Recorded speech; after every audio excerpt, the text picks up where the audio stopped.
If you are a resident of Germany and have earned income from interest, dividends or other capital gains from your investments, then Anlage KAP is an important form for you. After Germany simplified the taxation process in 2009 by taxing capital gains directly at the source, this form became less relevant. However, there are certain situations where you are legally required to submit this form along with your tax declaration. But more than that, voluntarily submitting it could potentially get you a tax refund. So in this video, I'll explain when you should fill out the KAP form and later guide you through the process step by step.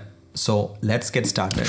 If you are new here, my name is Srijit, and on this channel, we talk all about wealth and happiness and sometimes boring tax forms. Now, I'm not a tax advisor. I'm just a random guy on the internet sharing my experiences. So please do your research before you act on anything I say here. If you're familiar with how capital gains are taxed in Germany, you can fast forward to the section where I explain how to fill out the form. For everyone else, here is a quick summary. Capital gain tax is the tax you pay in Germany on profits from your investments. This includes interest from savings accounts and fixed deposit, dividends, for example from shares, profits from sale of stocks, bonds, funds and other securities, and income from certificates, for example on currencies. Note that the income from the sale of real estate and crypto is not subject to capital gains tax. They are considered economic goods for tax purposes and should be declared in the form sonstige Einkunfte or Anlage SO. Now, once we know what is taxed, the next important question to ask is how much is taxed. In Germany, capital gains are mostly taxed at a flat rate of 25%. Additionally, there's a solidarity surcharge of 5.5% on this 25%, making the total tax rate approximately 26.375%. And if you belong to the church, there is also a church tax around 8 to 9% of your capital gains tax. And how do we pay for it? As I told you earlier, the process was simplified in 2009. Now banks and financial institutions automatically withhold the necessary taxes and pay them directly to the tax office every year. This is why capital gains tax is also known as withholding tax. Since everything happens automatically, in most cases, filing a tax declaration is not necessary. However, there are situations where you are still required to submit it. The first and most important case is when you earn capital gains for which no withholding tax is paid at the source, like income from a private loan or capital gains from foreign investments. Another situation where you have to submit the KAP form is if you are liable to pay church tax and haven't done so for your capital gains. Normally, you can notify your bank or your financial institution to withhold church tax automatically on your behalf. But if you haven't made your religious affiliation clear, then you are required to expressly state this in the KAP form and pay the required church tax on your capital gains. The third case has to do with tax refunds. If you're eligible for a refund and it took a long time to be credited, the tax office normally pays an interest on the amount. While these interest payments are good to have,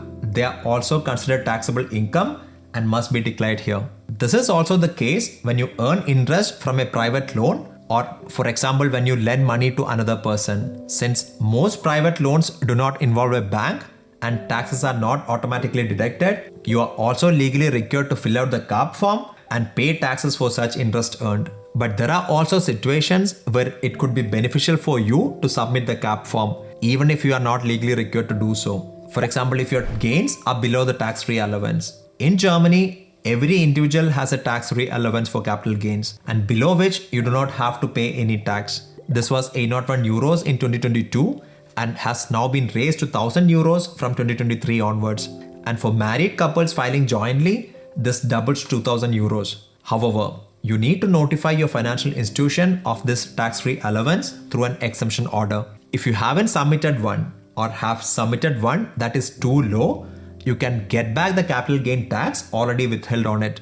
Another case where it should be beneficial for you to fill out the Anlage KAP form is if you have a mix of some profit-making investments and some loss-making investments. In such situations, you can offset the investment gains against the losses. If this is with the same broker, then it will be taken care of automatically. But if those are with two different brokers and you want to offset them against each other, then you do it with the KAP form. Then there is a special situation called günstiger Prüfung or favorable assessment. This is the case if your personal income tax rate is lower than the capital gain tax of around 25%. Now Germany has a progressive income tax rate ranging from 14% up to 42%. And if your personal income tax rate is, for example, 35%, it's an advantage for you to pay only 25% tax on your capital income. But what if your tax rate is 10% or 15% or even 20%?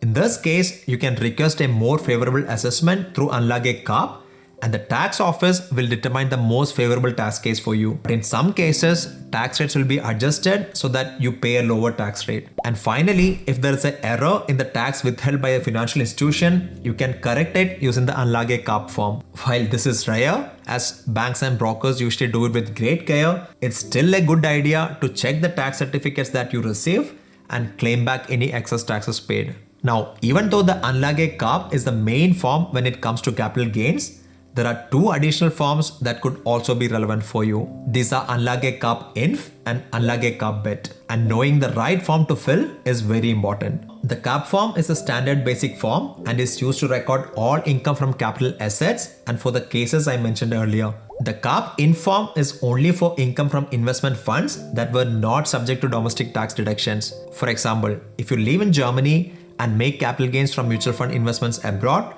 you have to declare this in the KAP-INV form and pay the taxes. I've made a detailed video on the taxation of foreign income in Germany. If you're interested, then you can watch it here. The KAP-BET form is to be filled out if you're involved in a partnership company such as a GmbH, GbR, OHG or KG and have capital gains associated with that. Now this video is only about the KAP form, which should cover most use cases. You can find the video for Anlage KAP-INV on my channel, and for the KAP-BET form, I will soon consider making a video in the future. Now let's open Elster, which is the free online software from the tax office, and see how to fill out the form. As I mentioned, Anlage KAP is an attachment to the basic income tax declaration form or the Hauptfordruck. If you want to know how to fill out the Hauptfordruck, you can watch this video. Once you log into Elster and start a tax declaration, you can additionally include the necessary forms by going to the bottom left corner and clicking on the Anlagen hinzufügen and then selecting the necessary form. In this case, the Anlage KAP form.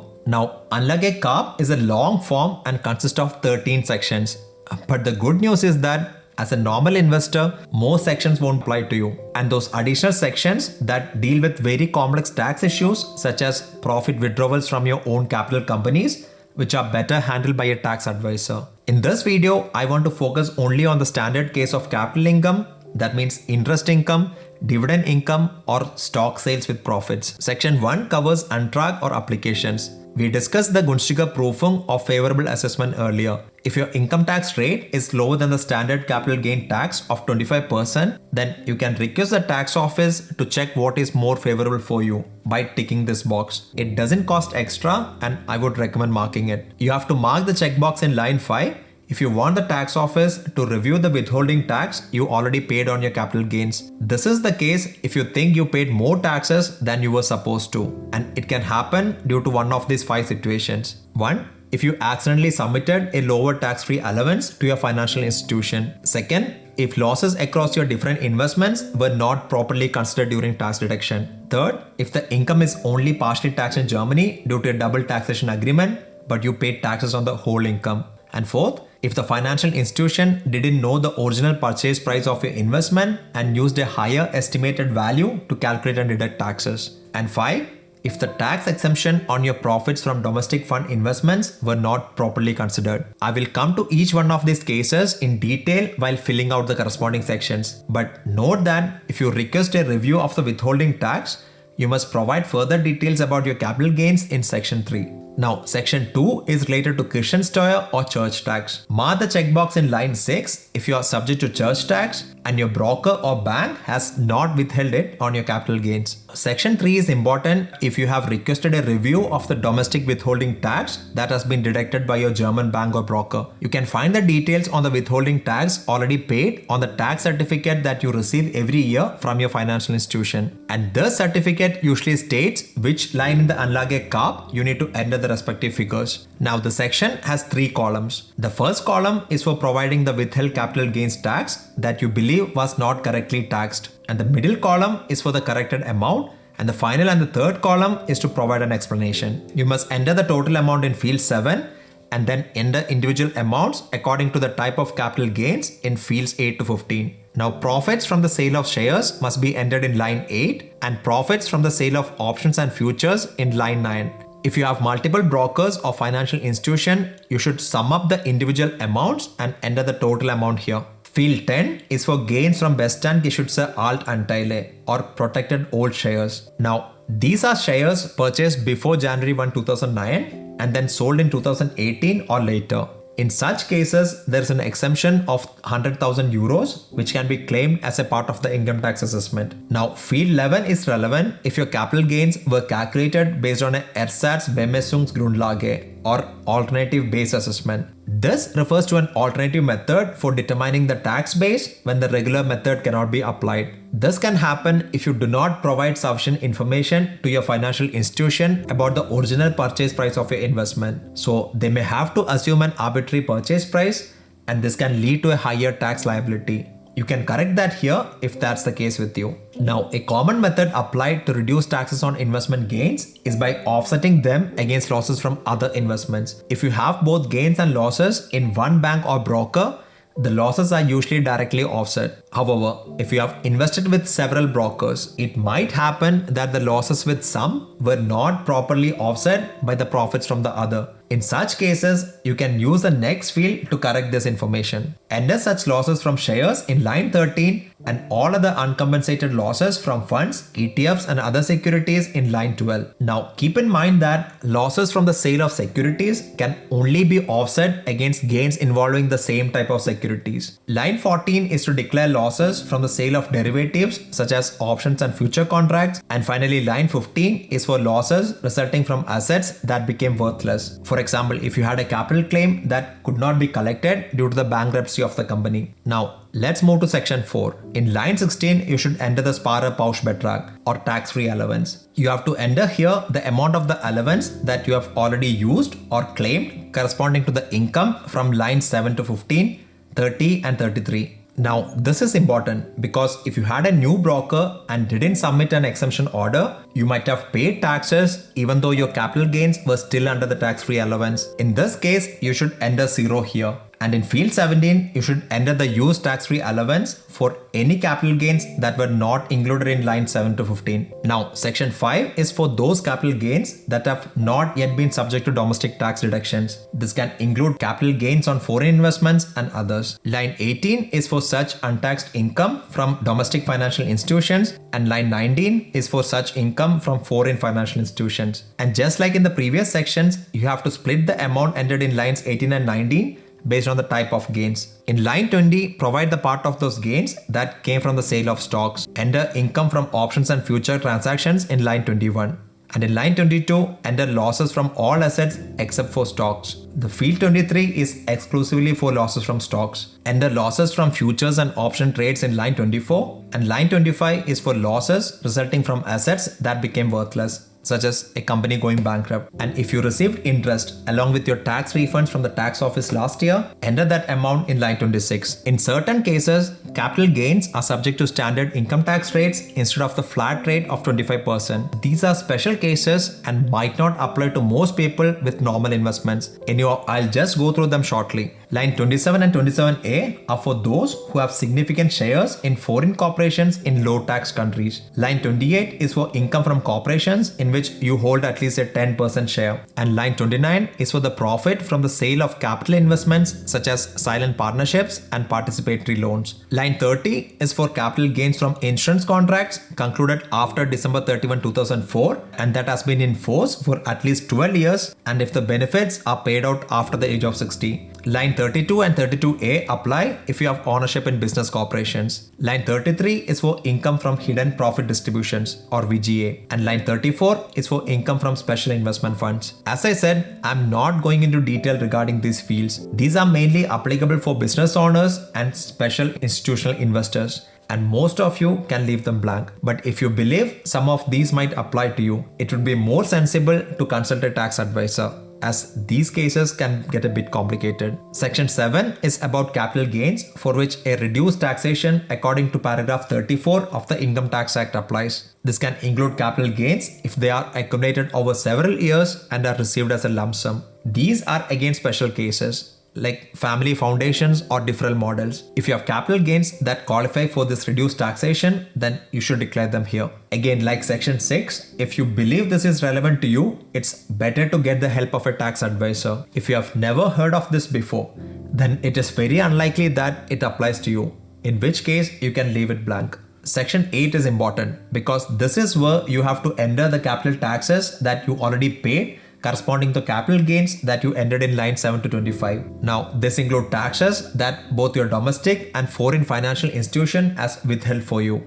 Now, why is this relevant? The withheld capital gain tax is a kind of advance payment. If your effective tax rate is even lower, it can result in you getting this tax refunded with your tax assessment. This means it is in your interest to enter these tax amounts here, and not doing this would mean you would be giving away significant amount of money. If you are lucky, you have a good tax certificate from your broker showing how much tax you have already paid at the respective bank or depository. You can simply transfer the amount here along with solidarity surcharge and any potential charge taxes in line 37, 38 and 39. The foreign tax already taken by the financial institution should be entered in line 40, and the foreign tax not yet withheld should be entered in line 41.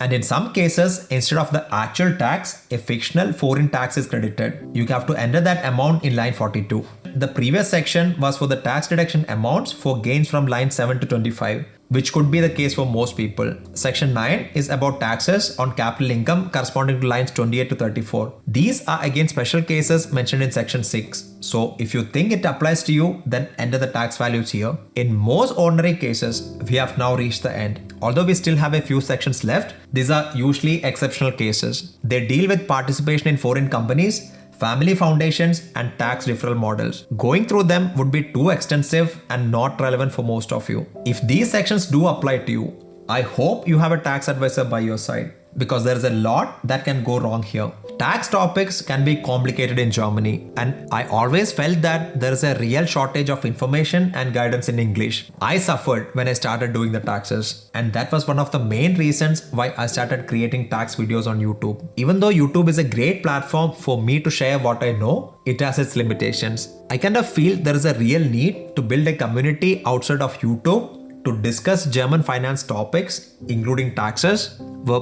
people like you and me can come together to collectively share their experiences. And on this platform, I will also be uploading exclusive videos of how I do tax declarations every year for my personal income, capital income, and business income. If you are interested in being part of this community, then click the link in the description below to join the waitlist. For now, I want to limit it to a few people so as to keep it manageable. So do register earlier if you want to be a part of it. I will send you updates as they come. So that's it. Again, I'm not a tax advisor, and this is not professional tax advice. Still, I hope you got some value from this video. Until I see you with another one, have a wonderful rest of the day and adios.